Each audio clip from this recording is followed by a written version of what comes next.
그리고 뭐 저는 지금 이쪽 테일 등 쪽 가는 쪽이 조금 크게 중요한 건 아니, 뭐 다 중요하지만 중요한 건 아니라서 이쪽만 조금 짧은 게 있어서 이쪽만 제가 집게로 터미널로 이어갖고 깔끔하게 이제 문제 없게끔 해놓은 거 외에는 배선은 다 깔끔합니다. 문제가 없어요. 그래서 오늘의 핵심은 일단은 엔진 오버홀한 이력이 있거나 없으면은 엔진 잡소리가 없어야 된다. 그리고 엔진에 운을 발해야 된다. 두 번째는 이제 캬브는 무조건 웬만하면 플러그 한번 교체한 사진과 그리고 그 이력을 판매자가 주고 근데 이것도 뭐 100% 사진만으로는 장담을 할 수 없죠. 다만 캬브를 세척을 하고 그리고 거기에 문제 없이 뭐 청소를 하고 그다음에 버큐움을 잘 잡고 또 실제로 구매를 하러 갔을 때 시동성과 아이들링의 일정함 그리고 RPM이 올라갔다 내려오는 리스폰스 그게 이제 문제가 없다는 걸 사시는 게 가장 중요하다는 거 그게 메인입니다.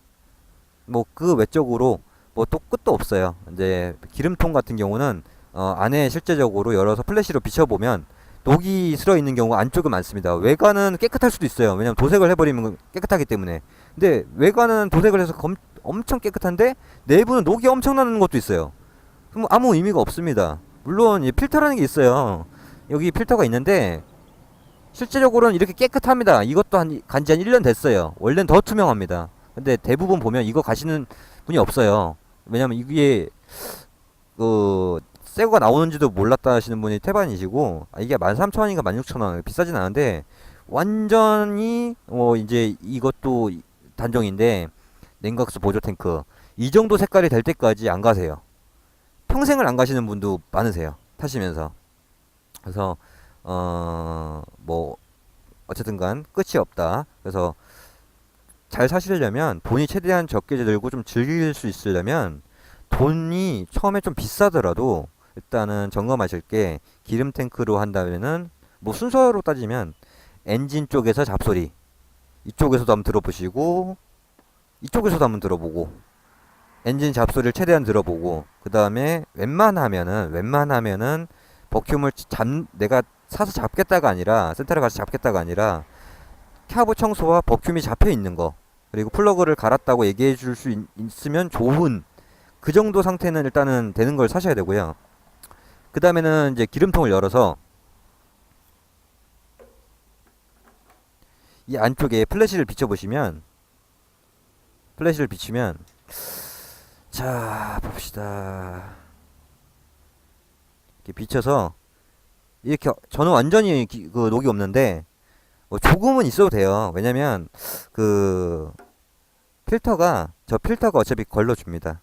필터가 걸러주기 때문에 근데 어떤 또 400 바이크는 그리고 제가 알기로는 저 CB400은 저 필터가 없는 걸로 알고 있어요. CB400은 그렇게 알고 있어요. 일단은 그리고 뭐 CBR400이라고 하더라도 저 필터를 연결 안 하고 그냥 다른 호스를 구해서 바로 캡으로 했을 수도 있죠.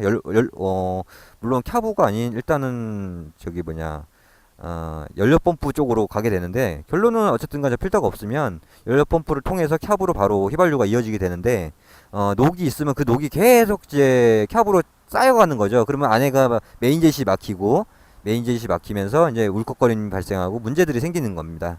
그래서 저 필터가 별거 아닌 것 같아도 필터는 꼭 갈아주시거나 없으면 꼭 장착을 하시고 웬만하면 여태까지 저걸 간 거를 저는 본 적이 거의 없어요. 그러니까 필터는 웬만하면 꼭 갈아주세요.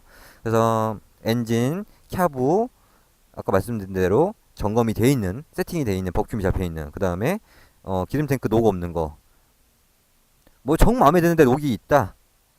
정 마음에 드는데 녹이 있다. 그러시면 뭐 기름 탱크 하나 중고로 사신다 생각하셔도 상관은 없어요. 이왕이면 100% 만족시킬 수는 없으니까 제일 중요한 엔진 캬브 쪽 일단 설명은 그렇게 드리고 그 다음에 기름 탱크 그렇게 점검하면 좋다. 그 다음에 아까 말씀드린 대로 이제 요거 필터는 더러워요. 보통 중고가 저게 갈려 있는 경우는 드뭅니다. 갈려 있으면 아주 땡큐고요. 저쪽은 갈아준다 생각하시면 되고요. 그 다음에 플러그 갈려 있으면 아주 좋고 그 다음으로 중요한 게 이제 대속이야. 대소기아 쪽은 이게 사제로 갈면 보통 평균적으로는 체인이랑 대소기아에서 30만 원 정도의 공인 포함해서 갈아줘요. 예, 순정으로 가게 되면 제가 순정 부품값이 대소기아가 34만 원, 5만 원, 6만 원이었나? 그 정도의 체인 10만 원, 12만 원? 그러면 이게 부품값만 50만 원입니다. 그러면 거기다 이제 공임이 플러스가 되죠. 보통 저는 이거는 센터 가서 하니까. 그 다음에 이제 타이어도 앞뒤를 보셔야 되는 게 보통적으로 평균적으로 뭐 앞 타이어는 저는 지금 머첼러 M7을 쓰고 있고 뒤에는 이제 킹 타이어를 쓰고 있는데 보통은 리어가 좀 더 비싸죠. 같은 브랜드라고 하면.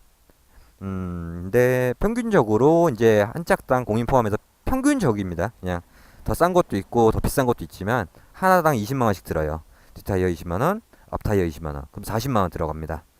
그래서 만약에 앞뒤 타이어 갈아야 되고 체인 대소기아 갈아야 되면 그냥 70만 원 생각하셔야 돼요. 70만 원.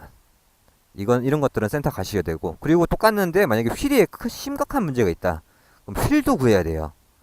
그렇기 때문에 운이 없으면 그러면 휠까지 해서 휠도 안 먹은 걸 정말 국내에서 그냥 재생이 돼 있거나 안 먹은 거 뭐 문제가 장착해도 밸런스만 봐서 장착할 수 있는 정도의 수준이면 보통 중고가 앞뒤 하면 30만 원 가까이도 나옵니다.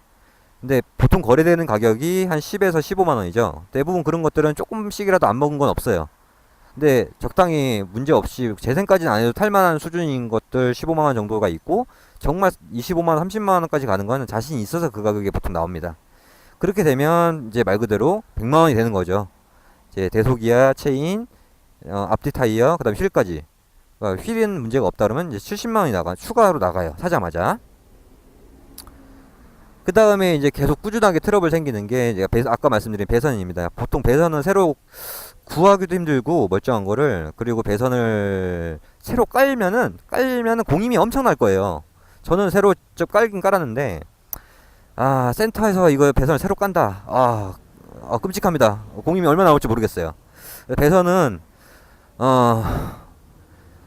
한 번은 그냥 내가 까서 아니면 중간중간 좀 문제 없이 없었으면 좋겠다 하고 좀 봐야 될 수도 있을 것 같긴 한데 아무튼 제일 중요한 게 전기 부분이랑 캬브 엔진 부분 이렇게 돼서 순서대로 보시면 엔진, 캬브, 배선, 기름통, 대소기아, 체인, 휠, 앞뒤 타이어, 각종 소모품 등등입니다. 그래서 여기서 다 이걸 만족시킬 수는 없으니까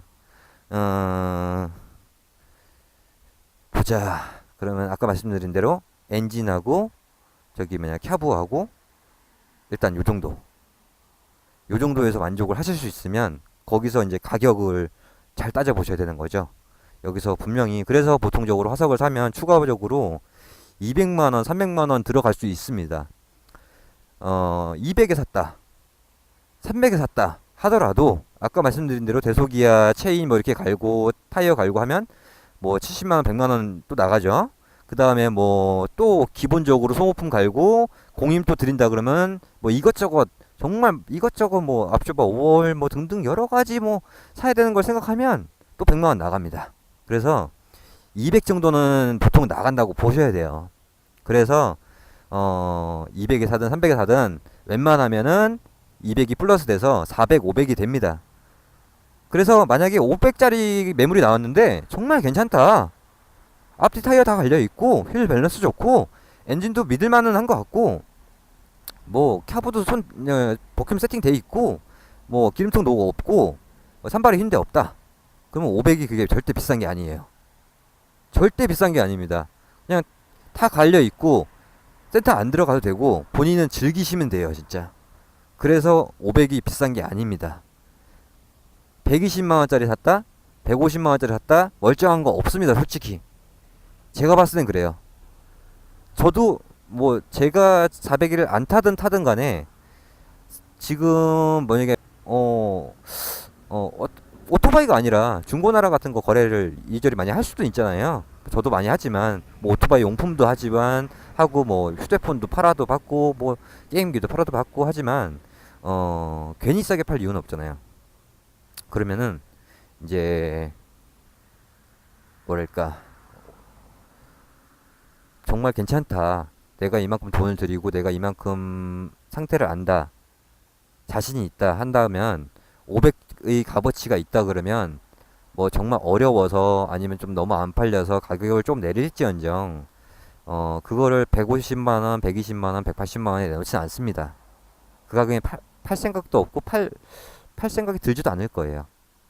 그러니까 가격은 가급적 무조건 높다고 좋은 건 아니지만 높은 만큼 그만큼 자부심이 있는 매물일 가능성이 높고 그 매물을 실제로 보러 갔을 때 정말 그 값어치가 보인다 라면은 400, 500만 원도 맞는 가격이라는 거. 그리고 운이 좋으면 300만 원 정도나 350 정도에서 그 제가 말씀드린 것들이 이미 형성되어 있는 매물이 가끔 나옵니다. 앞뒤 타이어도 갈려 있고 아니면 타이어가 많이 남아 있고 그다음에 체인 대속이야 괜찮고 그다음에 기름통 노고 없고 그다음에 뭐 엔진이랑 캬브 문제 없는 것 같고 이 정도만 돼도 300에서 350이면 아주 괜찮은 매물이라고 생각이 듭니다. 그래서 이 정도에서 구매를 하시는 게 가장 맞습니다. 그래야 즐길 수가 있어요. 일단은 제가 생각하는 화석을 살 때 주의해야 되는 점은 여기고 다음에 뭐 또 영상을 만들게 되면 좀 더 디테일하게 들어는 가볼 거예요. 다른 바이크도 좀 다른 구형 바이크도 좀 취급을 해서 영상을 만들어 볼 수도 있을 것 같고 일단 오늘은 그냥 CBR400 제 오토바이를 기준으로 일단 찍었고요. 말을 했고 또 전문적인 캠코더도 아닌 이 더운데 지금 그나마 아까 너무 더워서 지금 그늘막에서 이제 헬멧도 풀페이스 쓰고 지금 세나 10C 카메라로 말하면서 지금 찍고 있습니다. 이게 정확한 각도로 잘 찍히는지도 모르겠고 이렇게 한번 올려드리면 그래도 화석을 한번 사기 전에는 영상은 좀 보실 것 같아서 한 번만 보시면 그래도 안 사시거나 차라리 안 사시거나 포기하시거나 아니면은 좀 잘 사실 수 있는 그런 케이스가 될 수 있지 않을까 해서 이런 영상을 좀 보게 됐습니다. 뭐 많은 도움이 됐으면 좋겠고 이로 인해서 좀 즐길 수 있는 바이크 라이프가 되셨으면 좋겠어요. 오늘은 여기까지 하겠습니다.